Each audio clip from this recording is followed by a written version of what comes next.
নমস্কার বন্ধুরা, মার রান্নাঘর। আজকে আমাদের রান্না হবে, দেখতেই পাচ্ছেন এখানে পটল নিয়ে নিয়েছি। পটলের নতুন একটা রেসিপি রান্না হবে। এভাবে এক এক করে সব পটলগুলো ছুলে নেব।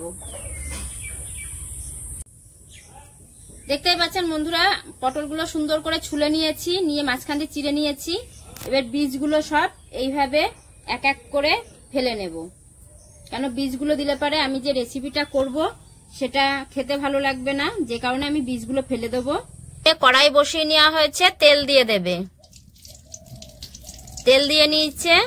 এবার পটলের কি হবে দেখতে থাকুন। এই দেখুন, এখানে পটলগুলো নিয়ে নিয়েছি পরিষ্কার করে, পটলের বীজগুলো ফেলে দিয়েছি। তার সঙ্গে নিয়ে নিয়েছি রসুন কোয়া, আদা কুচি, কাঁচা লঙ্কা, পেঁয়াজ কুচি নিয়ে ভালো করে পটলটা ভেজে নিতে হবে। পটলগুলো তেলের মধ্যে দিয়ে দিচ্ছে। পটলগুলো একটু লাল করে ভেজে নেব। পরিমাণ মতো লবণ, পরিমাণ মতো হলুদের গুঁড়ো।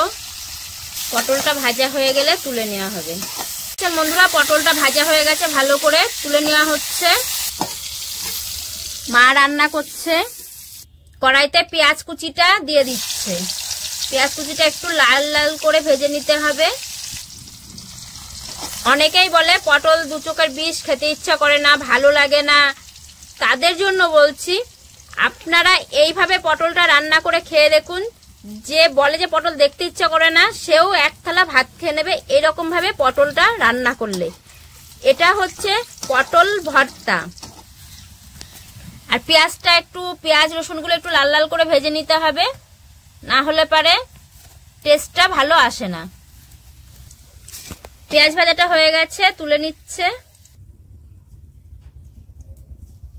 রসুন কুচিটা দিয়ে দিচ্ছে তেলের উপরে। রসুন কুচিটাও লাল লাল করে একটু ভেজে নেবে। রসুনটাও ভাজা হয়ে গেছে, রসুনটাও তুলে নিচ্ছে। লঙ্কাগুলো তেলের উপরে দিয়ে নিয়েছে, দিয়ে লঙ্কাটা হালকা একটু ভেজে নেবে। হয়ে গেছে, লঙ্কাটা তুলে নেওয়া হচ্ছে। দেখতেই পাচ্ছেন বন্ধুরা, সমস্ত কিছু ভেজে নেওয়া হয়ে গেছে।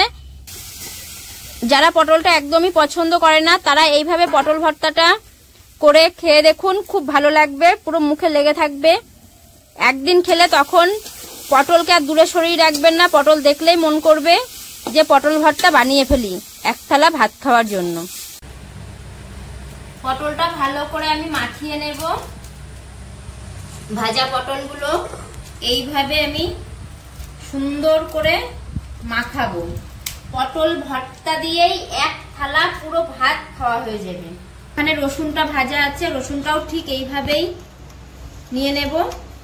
আর এই হচ্ছে লঙ্কা, আপনারা চাইলে শুকনো লঙ্কাও দিতে পারেন ভেজে। আমি কাঁচা লঙ্কাই দেবো, কারণ আমি শুকনো লঙ্কাটা খেতে পারি না, যে কারণে কাঁচা লঙ্কায় আমি মাখিয়ে নিচ্ছি। এখানে আছে পেঁয়াজ ভাজা, পেঁয়াজগুলো ঠিক এরকম ভাজতে হবে। পেঁয়াজটাও মাখিয়ে নেব। ভর্তাটা মাখানো হয়ে গেছে, থালায় ভাত নিয়ে নিয়েছি। এবার ভর্তাটা নিয়ে নিচ্ছি। ভর্তাটা দিয়ে আজকে আমাদের খাওয়া হবে। দেখতেই পাচ্ছেন বন্ধুরা, থালাটাও কত বড় নিয়েছি আর কত ভাত নিয়ে নিয়েছি। এই ভর্তা দিয়ে পুরো ভাতটা খাবো, অন্য কিছু আর লাগবে না। পুরো ভিডিওটা দেখার জন্য ধন্যবাদ। ভালো লাগলে লাইক, কমেন্ট, শেয়ার করে দেবেন।